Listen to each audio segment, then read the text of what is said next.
Moi, je voudrais souhaiter bonne chance à Vital Kamerhe, mais ce que Vital ne doit pas oublier, nous étions dans un bateau. Lui, il a vu qu'il n'allait pas partir dans ce bateau. Vital est parti. Quand il est parti, je crois, pour le moment, quand je suis ce que Vital dit, au PPRD, on ne travaille pas, il n'y a pas de visibilité au niveau du gouvernement. Je vais dire tout ce que vous avez trahi tout ce que vous avez décidé. Nous avions trahi, mais Vital devait parler quand il était avec nous. Il devait parler, il devait penser à la population congolaise quand il était avec nous. Il était président de l'Assemblée nationale pendant 2 ans. C'est là où il allait se mettre debout au Parlement. Voilà, moi je ne suis pas d'accord avec le président Kabila, moi je ne suis pas d'accord avec X, moi je ne suis pas d'accord avec le Premier ministre, je ne suis pas d'accord parce que lui avait l'appui de parlementaires. Donc lui, c'était presque la deuxième personnalité du pays. Donc il pouvait dire, voilà, je ne suis pas d'accord. Mais il y a des gens aussi qui disent qu'ils ne sont pas d'accord quand ils ne sont pas aux commandes. Moi, quand je réclame mes 40%, la retenue à la source, je suis gouverneur. Aucun jour le président de la République m'a interdit. Voilà la démocratie que Joseph Kabila a amenée dans la République démocratique du Congo. Quelles sont vos relations avec Joseph Kabila? Est-ce que vous allez être candidat à l'élection présidentielle? Vous savez, quand je suis rentré d'exil, on m'a traité de tous les noms. Et ma première année, il y a eu beaucoup de gens qui m'ont accusé chez les chefs de l'État. Vous pouvez poser la question chez les chefs de l'État. Même notre collègue, notre camarade Vital Kamerhe, quand il est venu au Katanga, oui, il est allé même dire au chef de l'État que moi j'étais le plus mauvais gouverneur, que j'étais là pour faire un coup d'État et que j'allais trahir la République. Que j'allais trahir la République et j'étais candidat président de la République. Vous pouvez poser la question au président de la République. Et j'avais répondu au chef de l'État, il dit donnons le temps au temps. Jean-Marie, si j'étais candidat, j'allais dire tout haut que je suis candidat à la présidence de la République.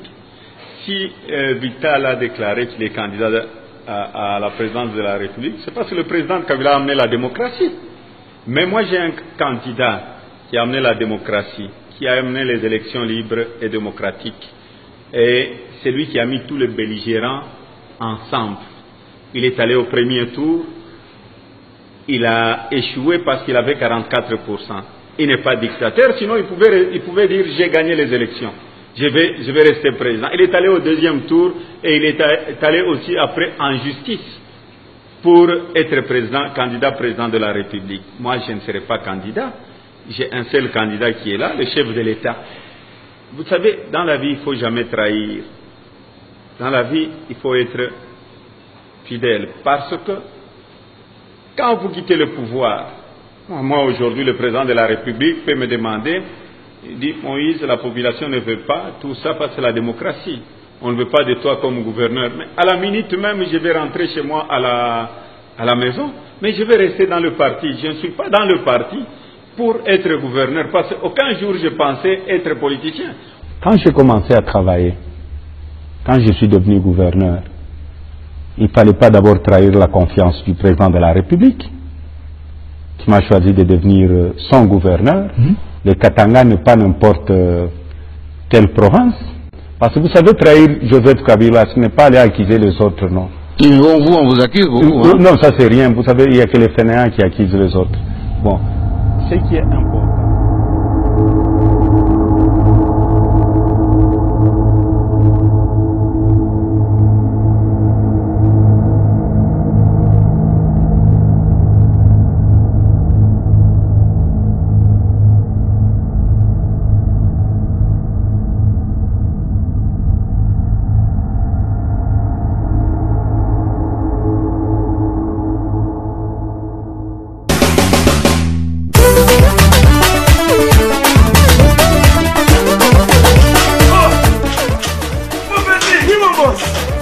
Bonjour, mon frère, comme d'habitude, hôtel Nangai Kakawana.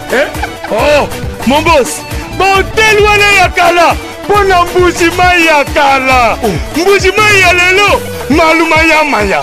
mipesanga adresse mbala moko Métropole hôtel ya kitoko etongami na bacondition ya technologie ya lelo restaurant ya kitoko cuisine internationale nationale na provinciale soit mikabuku tubo koloba te mpona masolo ya bagrand salon VIP ebongo bachambre olali na mbujimai me bandoto na anglais awarui weto Métropole suka na hotel poto ekiti na mbujimai terasi ya libanda mpe mpona komela mena mwa mopepe adresse facile à quelques mètres seulement de l'aéroport de Mbujimai avenue Salongo numéro 57 commune ya Nkanshi.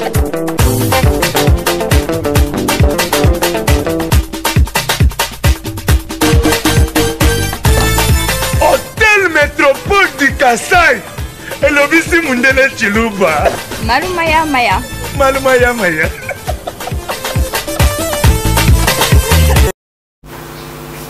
Kisasa makambo, kisasa na biso boyebi, makambo silaka te.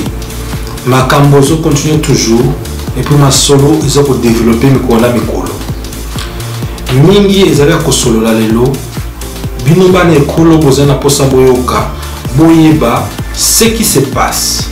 Nini za kolekana mboka na biso, nini peuple congolais alingi asala pour mboka na biso et développer pe mboka ezwa libération. Libération na biso ya lelo ezali libération mo toza ko expecter spirituelle et plus charnelle. Pe ekozala libéra. Vraiment bandeko boyebi kaka masolo na biso dessin en Africa et même so masolo toujours bana kisasa tellement bana Congo baleli mingi mabolongo ebetami na c'est trop. Mabolongo comme moyen de trop. Mabondile le kimingi et comme il a un niveau que tous les boulets qui sont sous ensemble à malamoté. Nama ami ceci na miso tole la obendengeni ni susu na miso na nzambe. Nzapa asala la miso susu ngolo na ye ou bien ezali toujours ba kosambela nzapa te. Ezali point d'interrogation il faut se poser. Bana ya Kisasa, bana ya Congo, peuple congolais tout ce pas d'abino lolo tout le cas de développer tout peut faire nos situations où le cas niveau la son à Congo qui ça makam.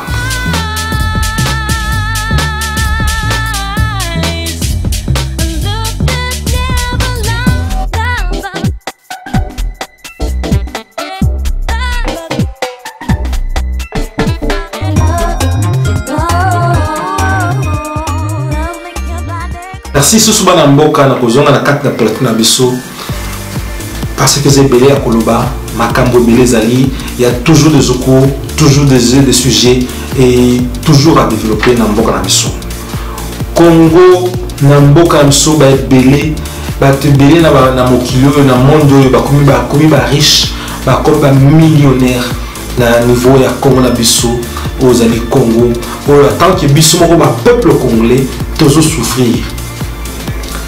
Le lot, sujet pour parler le lot, ils bon, tous en a 4 sujets pour parler le lot dans mon collègue le lot et pour parler sur aux alliés sujets à carte de lecteur et pour parler sur une des hôpitaux et Tekabaki à hôpital il y a Visuana en face il y a RTNC Batekalak Libanais et pour parler un peu sur Paul Mouilambwe et pour te audio naie à Salaki et bah témoignage naie personnel à Salaki après avoir été condamné beaucoup au monde aux alliés au monde atteint beaucoup ka audio ou à Salaki bah témoignage naie kolbaki azali innocent après avoir ou bien azali cause ya nani ndeko na so Floribert bien mort ndeko so Floribert Chebea na niveau ya aux na résidence ya aux alliés à moko na bango konzi.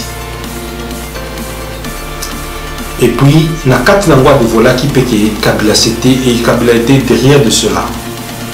Bande ko Kolanda to Kolanda ngo, quand Kolanda ngo to développer sur aux alliés sur notre frère Zachary Baba Sue azonga suna katna masolo ya ozelia politique ya cause la candidat il y a côté parlement ya cause la candidat et côté électeur vraiment tout développer en gros tout développer une soina et puis quoi dire parce que il y a trop à dire sur Bamakamboana. On les a entre parenthèses toujours les bandits et côté la carte des électeurs vraiment bandeko et le ozali étonnant makasi na ma oza ko salema na niveau la carte électeur ezali partagé ou bientôt ezali distribué juste dans 4 communes na niveau à Kinshasa na 4 communes moana ezali ba commune Obumbo il y a 4 communes, commune à Gombe, commune à Lingwala, commune à Barumbu et puis il y a une zone à Kinshasa. Comment ça fait-il que ma carte électeur elle a partagé ou bien distribuée juste dans ces 4 communes de Kinshasa?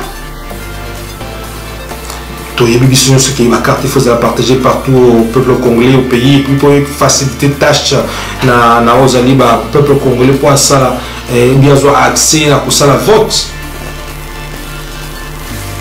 Et bien non là le peuple congolais sont restricted restricted à cause de ma carte d'électeur. Tout le balai sous balai. Et nous connaissons au Salima. Qu'est-ce qui se passe? Qu'est-ce qui se passe derrière cela?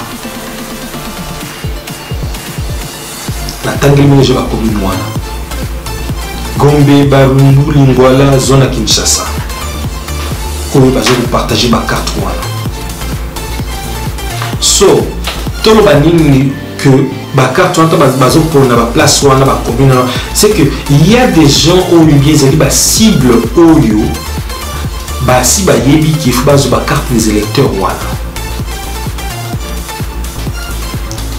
faut qu'on a mis bino bozali na Kisasa bozomona tamsu bozomona te depuis ba carte wana c'est bimi ba tumsu soit na Kisasa na bazana ba carte wana te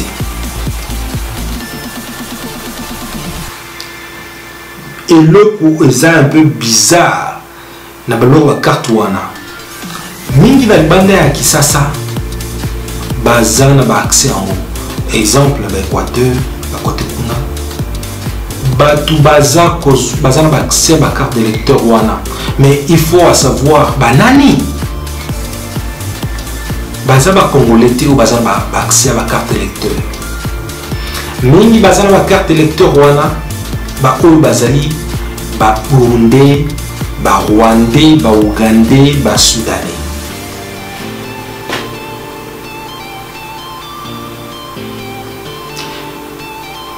Bino boy bisanga bi tam sunga na so baté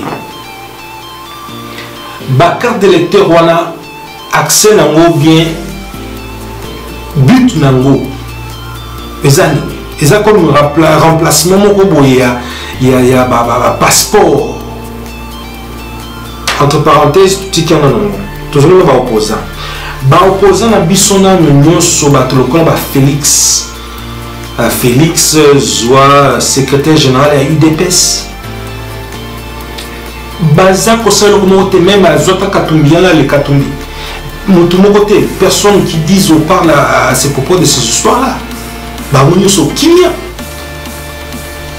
Nanya Zolo de la sur point. Moutoumon côté. Moutoumon côté à Zolo Bele. Personne n'en parle. Bon, opposant au sein de Bangozane. Point d'interrogation. Tu as évité de se préparer. Si moi, vous avez carte de lecteur et pour Nini, opposant peut planifier ou bien préparer au sala. Et ça dit mituna. Tout ça pour se poser. Une colonie sont miso.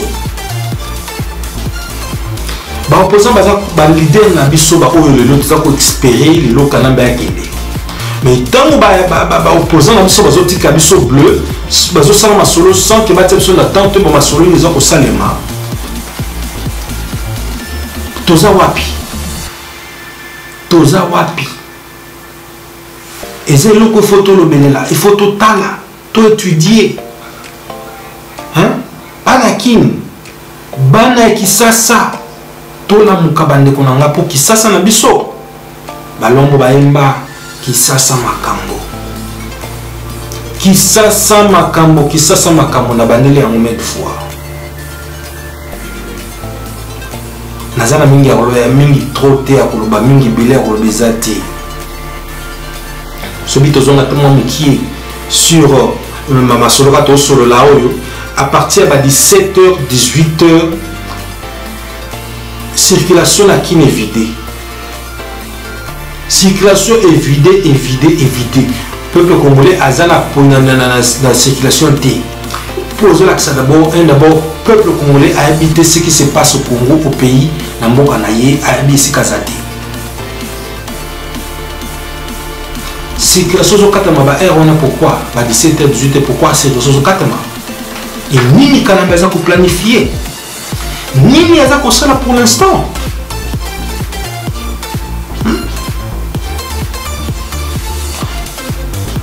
Banekolo, Kisasa, Bakinois,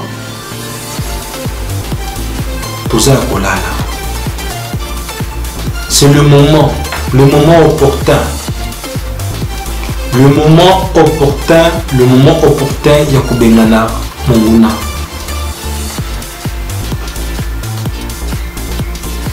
Bovani na mboka boebite le koza koleka. Na mongo leader moto ebite azali. Il y a personne autour bien mutu mwa zate. Leader azate, président azate. Opposant pe azalité. Na mongo to koloba bongo. Mboka na biso na mongo ezali sans leader. Sans leader. Oya kobima na mongo oyo bia tia mutu na ye.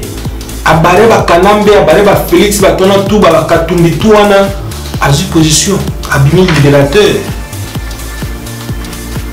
Pour Batona Nyosona, nous avons la banque Nyoso, Bazan Mille, Bazan a besoin de banque personnel. Tous on a exemple de Katumbi Moko, Kakaye Mokwa. Lobby na landi, Ozali, discours naïe. Moto ni boyi azo poser candidature pe aza ko lugal bosso ya bato pe azo audacité à représenter moi si en tant que burundaise ou rwandaise ou bien ougandaise so dinani. Pour dire quoi? Pour dire qu'azo bangate ayembi ba congolais peuple congolais azali chien azali mbwa boss qu'ils ont na lobi mona parce que pour eux biso ba benga biso ba mbwa on est des chiens pour eux. C'est vrai. Abimi ceux qui ont passé le président Mazembe azui batu basungi azui population banini avec au sala qui a moni qui a population belé simbi habité bloquant notre ba stratégie. Et ça qui peut gagner population azui batu naie. C'est quoi ça? Au lieu que ça nous en constitution les voix balumbashi. C'est quoi ça? Les lots au tient mon tout. Au salut moi comme on va bloquer on a le lot au tient tout. Pour être soutenir. Toza wa pe bande konanga te totika ba aventure. Na côté mosusu aza enga aussi pa atika ko ndimata te mba baba effort ata ya viti ya sala. Bolanda ba discours na mingi presque ba discours na nyonso zaka ba critique na ba critique ya yezali kake ngana sala kiboy moi je fais cela et j'ai trouvé ceci et moi j'ai fait ceci et non tout match de blablabla akuta kinzala alisali fufu ni nyango koloba bandeko na bofu na miso batoto akata tufungule mecho banduku wangu tufungule mecho sibote ni batoto wa Kongo unapoka mtu yote anakuja anasema mie minjo hivi, minjo tafanya hivi, anashusha mabei ya bunga, anashusha mabei ya kikanda, anashusha mabei mabei kama mabintu kale. Anajua ki Congolais bukari yenjo fin. Ndio mnasema ni mtu anatushushia bei ya bunga inashuka. Njo tumweke kwa president, njo atatushia bei ya bunga na bikanda. Lugha gani tuseme tena njo tusisikiani? Watu kwangu, Kongo wetu, Kongo na biso, Kongo makambo.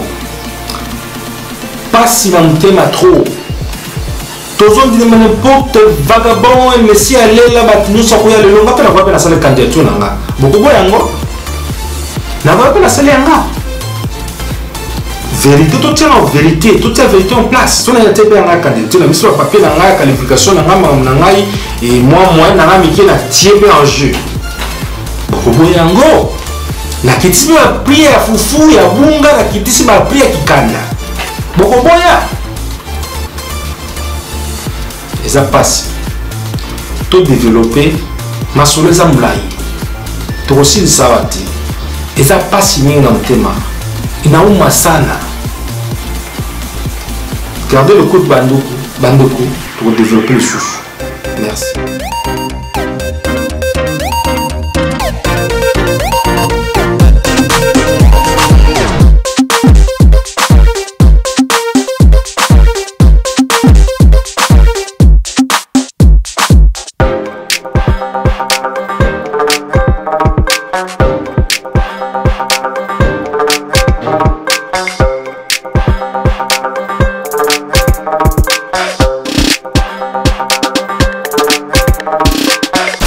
Merci Bandeko, tozoni sur la carte na sur la carte ba lecteur et puis toke na masolo misusu ozali ba côté ba katumbiwana mais na nyoso na toutefois na nyoso sola ki na kotia suma mkembe wa vidéo ba image mkembe bomona mais côté ba carte ba lecteur na début ba carte de lecteur baza ko prouver ba congolais na niveau Kisasa Bandeko na ngai eloko kokamwa eloko ya kokamwa Bandeko naza kwa assurer bino ki ba carte wana toza nango déjà en possession na niveau osali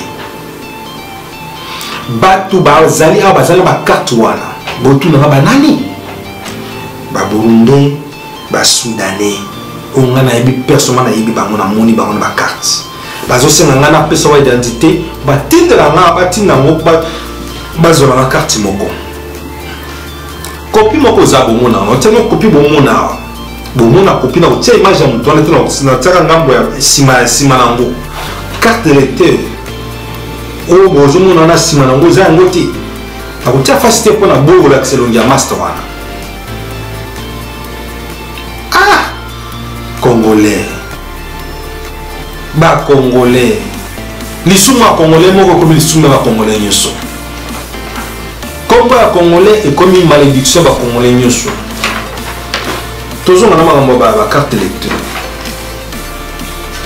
Hôpital na biso awa ya hôpital Lobobi bon ya Viswana ou ba Lobobi en face na RTNC. Hôpital était kami. Hôpital aux autres ba Congolais, ils sont ba na mboka.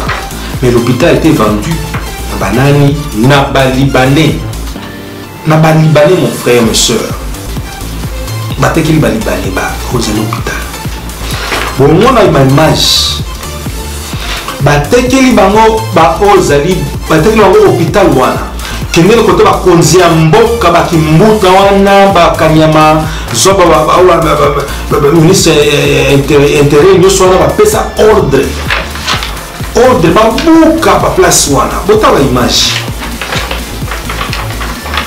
Tozo kendo wapi Congo boke natala Liban na mboka na bango bazo bareba Congolais lokola banyao ba kondoko kama mukio toza na ngo ndezo sunga ba koko ba mama na bino ba tata na bino ba kaka yango wana boke bozu bobebisa yango mbongo ngo bozuli yango ndenge nini mbo poto ngo pe okende mokolo nyonso te eza pe na mokolo bakolo visa okota na poto bakolo poto kota mais na mboka na yo bakolo visa te ezali pa na yo otiki eloko ezosunga ekolo tosunga mboka esunga bana na yo ezosunga famille na yo bandeko na yo kisasa na biso kisasa makambo kisasa makambo toloba nini baleki na nga bayaya na nga banoko na nga bakoko na nga toloba nini bino mbongo na bamaisa bazobuka babo vraiment eza te tozocreye eza baimage euti na kati source na kisasa bino bozomona ngo boyebi masolo ezali vrai mawa pinzoli ezokita yango desnofafe ezotelema mpona kokitisa masolo eluka moyen de façon édifié bana kisasa bana mboka nzambe abatela biso asunga gardez l'écoute mpo tokodévelopper le susu epuis okomona masolo okoyeba ndenge nini tokosala et puis soki oza basuggestion n'hésitez pas commenter gardez le susu.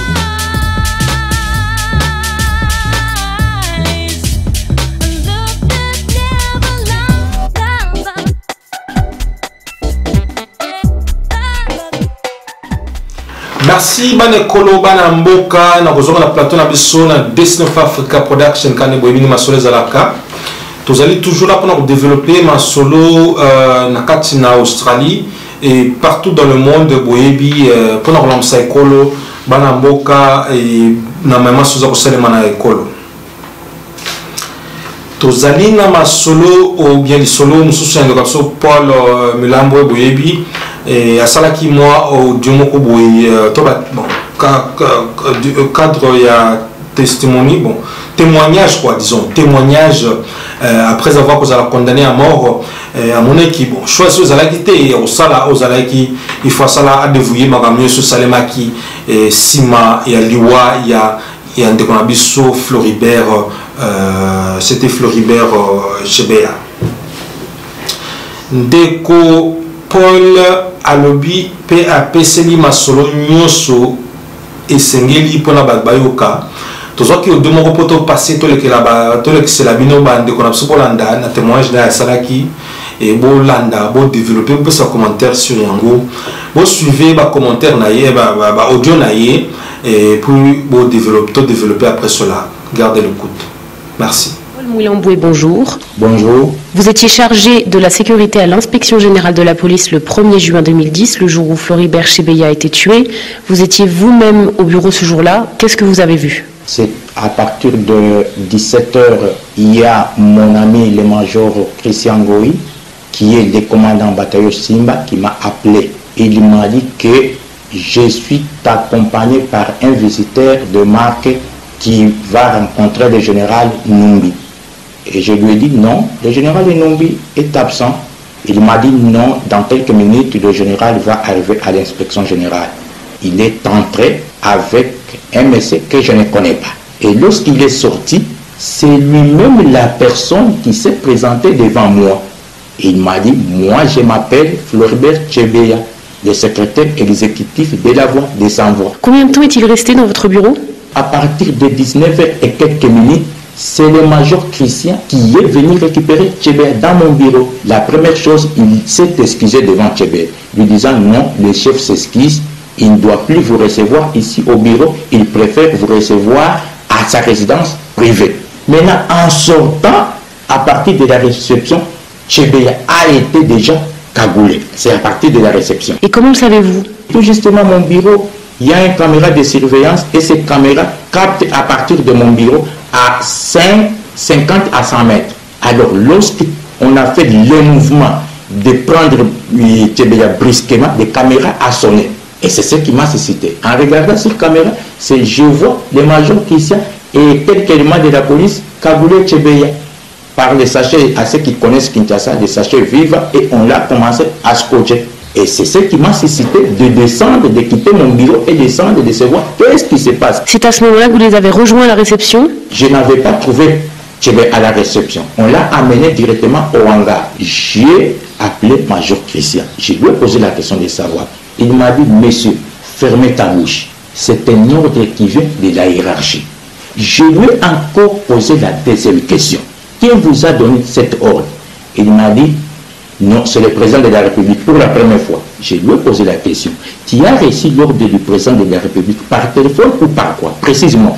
Il m'a dit, non, j'ai reçu l'ordre du président de la République par canal du général Enumbi. C'est le général Enumbi qui a imprimé l'ordre au major Christian. Et lorsqu'il a imprimé cet ordre, il a dit au major Christian que cet ordre vient du président de la République. Ça, c'est le major Christian qui me rapporte. D'abord, l'ordre est venu.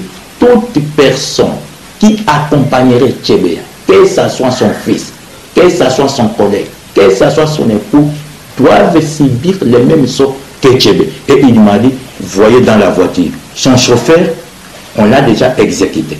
J'ai regardé la voiture, j'ai vu un corps sans vie. Et lorsque je parle avec les majors Christian, les policiers sont en train déjà de continuer à étouffer Tchébé. Et quelle a été votre réaction? Moi, je suis un officier sans troupe. Le major Christian, c'est l'officier avec troupe.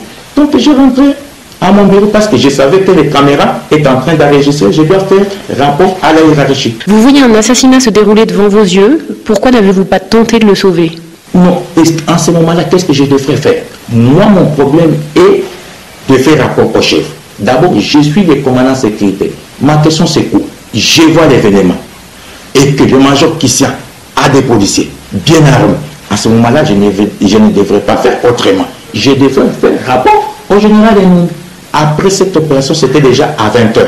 J'ai quitté le bureau à partir de 20h et quelques minutes et je me suis arrivé à la maison à 20h et quelques minutes. Et c'est donc 2 jours après l'assassinat que Christian Ngoy s'est confié à vous? Avant des fouilles, il m'a appelé dans sa chambre parce que nous habitons dans la même maison. Je lui ai retrouvé en train de pleurer.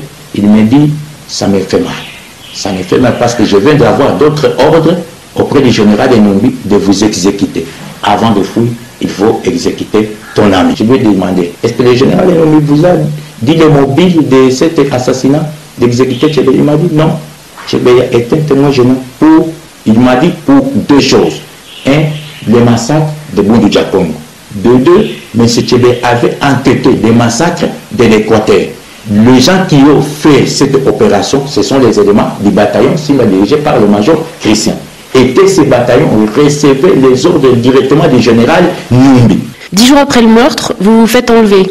Là, lorsqu'on m'a arrêté, on m'a cagoulé. Et on m'a amené dans une destination inconnue. Maintenant, lorsque nous étions arrivés dans cette destination, on m'a fait ouvrir les cagoules. Et je me suis retrouvé que je suis dans la résidence privée d'un conseiller du général Enumbi. On commence à me traiter, toi tu es très, tu voudrais trahir le général Enumbi. Bon, ça c'est le 11, jusqu'à le 13. Le 13 c'était un certain dimanche.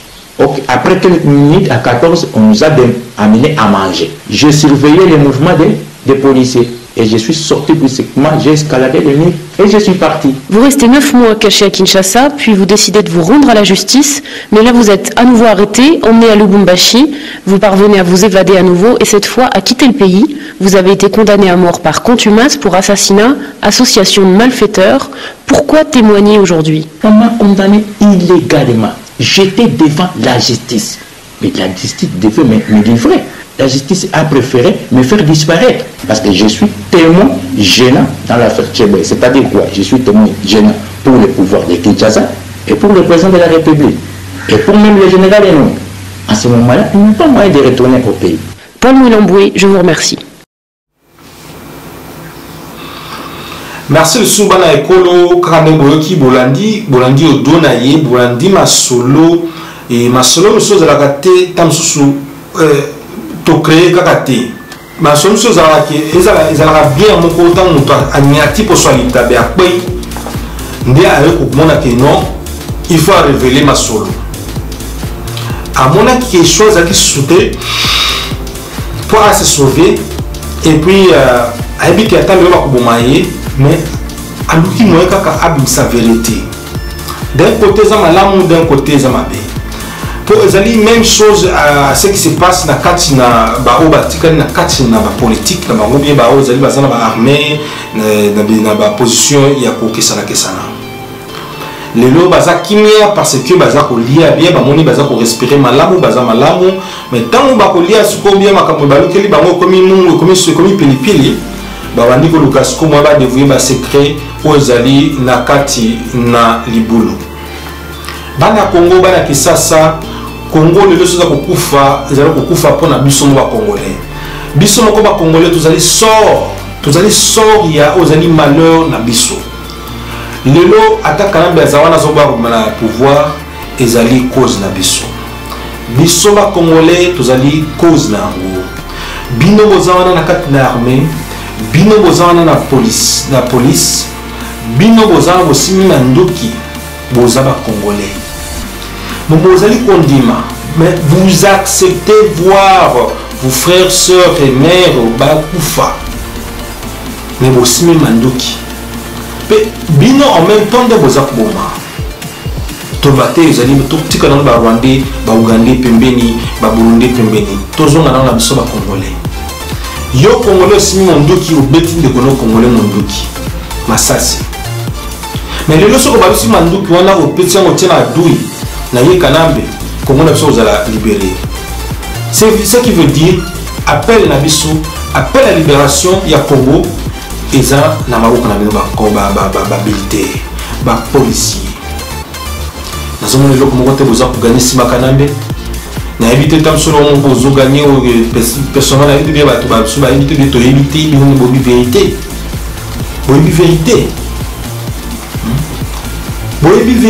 na ndenge bo vandeli wana eza ba misusu lelo baza kolala libanda baza attaquer ba militaire on na yebi na misusu na yebi baza kolela nzala baza kolela osika kuvanda baza kolela esika kufuta bandako bakamba bengani na bakamba za esika te mais boza ko protéger kanambe bozo mo bande ko na bino mais boba luka bo tala poza pasi ningi Congo totelema lelo batu mingi baki Zakaria zongi na masolo lisusu abana masolo kala mais Zakaria lelo bani kuluka soko ta nakati makambo ya politique akomi sisi pa akomi honorable le susu akuzongi suna ki honorable na ye après mikolo mi ya ba kimia ba jeune toujours jouer au juste biso ozongi suna ki honorable oza mitoli koza na 6 ans na kati ya parlement osali 6 ans na kati ya parlement et puis na bakote na bakote ba étude na oza licencié côté sciences parlementaires oza na oui on accepte cela opposant ba bloc wana ba papier wana ba bloc mais tozonga ni bandeli ngali ngami ko ba depuis ma bord tozonga ni bandeli depuis ma bord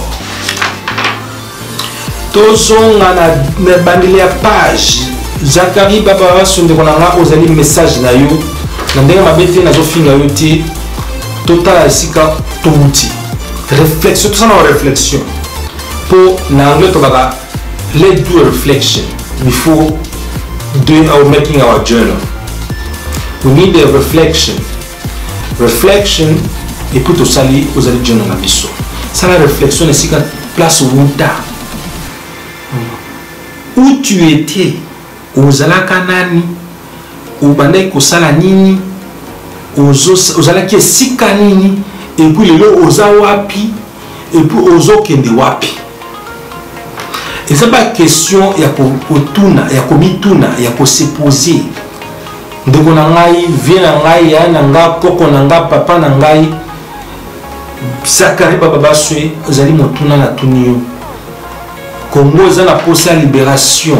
Mais Congo n'a pas besoin des aventuriers. Congo n'a pas besoin de gens qui veulent venir pour s'amuser ou puis vous avez self-need, besoin personnel. Notre Congo n'est plus le Congo là que vous connaissez. Congo n'a pas besoin de Congo, il y a Sika. Congo est jeune, il y a jeune. Congo est jeune, génération, ils ont changé. La génération, même aux années, ils ont changé, ils ont sous-souté. Aux génération, jeune.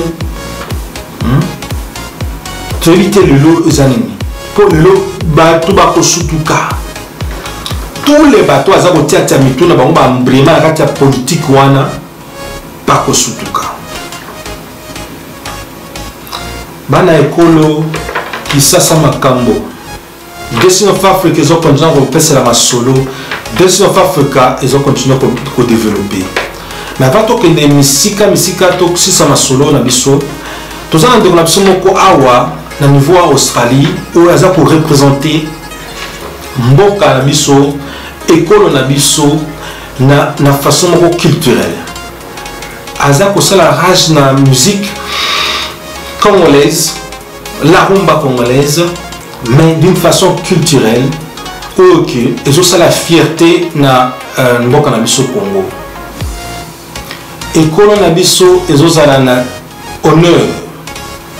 Pe niveau Australie baso ko ba Congo à partir bien à travers il y a King Bell Music. Et bandi groupe wana et bandi 1989 ou le groupe bandi yemoko azarana no maso azamu to akala vandi kala bambule belé et zali band il y a 10 personnes au bazali na 2 danseuses et puis 8 chanteurs. Vous allez inclure drummer et puis les autres. Bazako sala misala bazako beta ndule bazako sala o esengeli. Bino ko boyebi eloko zo sala malibana mboka. Bino boyebi pona ko gagner le poso mondele. Le poso mondele abine lolumba. Obi mo boyebi ata inane et a oui le moment où binsa mindele wana ya binsaka côté na mais ozali siko ya King Bell. En 2003 bango bazaki award. Na 2003 bazaki best band ya musique africaine ou congolaise na kata Australie na 2003. Bazaki award one. Et ça la fierté na biso. Na ko l'accepter ma image moi image mon qui ou ya bête ya betaki na Melbourne. Et ça lié c'est moi trop. Comment on a battu le bras King Bell ou baza ko représenter biso, ba représenter Kolo. Carrément bango na niveau Australie awa déjà il y a presque de 20 ans. Avant d'abord aux années 1989 il y a fondation, il y a band. 20 ans babé avait été là on niveau en Australie. Ben des années basé na niveau à Melbourne. Babé ta na Melbourne, ils na mususu karamini pe bobeta mawa robeta ma ils ont conscience sur beta na juin ou na mois on a fait un mois yo. Mais to ko développer yango na ko développer yango na bino parce que toza ensemble na King Bell. Bon garder l'écoute parce que ma image où il qui mo pas na yango King Bell a pesa ki yango et pas Destiny of Africa production ko ba ken de ko na ngai image yango wana. Image yango wana bokela bana mboka. Bolanda.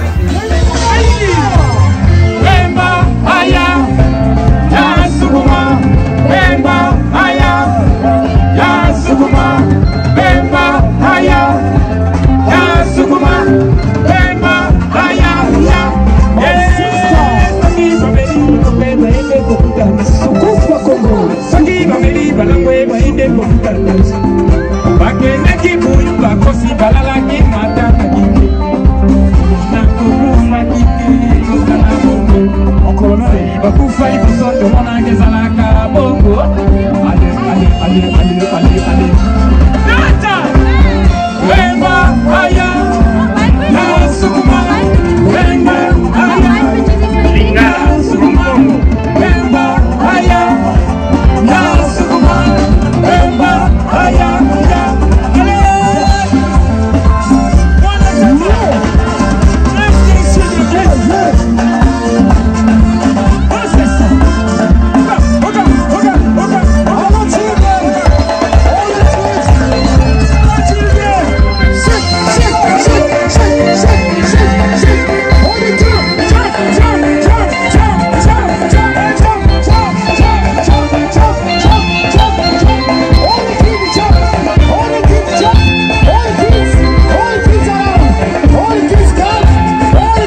Merci Subana Mboka na kozala na studio Neboyebi Kaka.